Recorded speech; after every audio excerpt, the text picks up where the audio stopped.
a gente colocar a nossa fé em ação e confiamos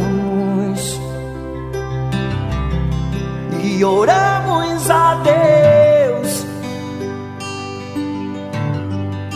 Deus ouve e responde e dá tudo certo. Vai dar tudo certo, vai dar tudo certo. Se a gente colocar a nossa fé em ação, vai dar tudo certo.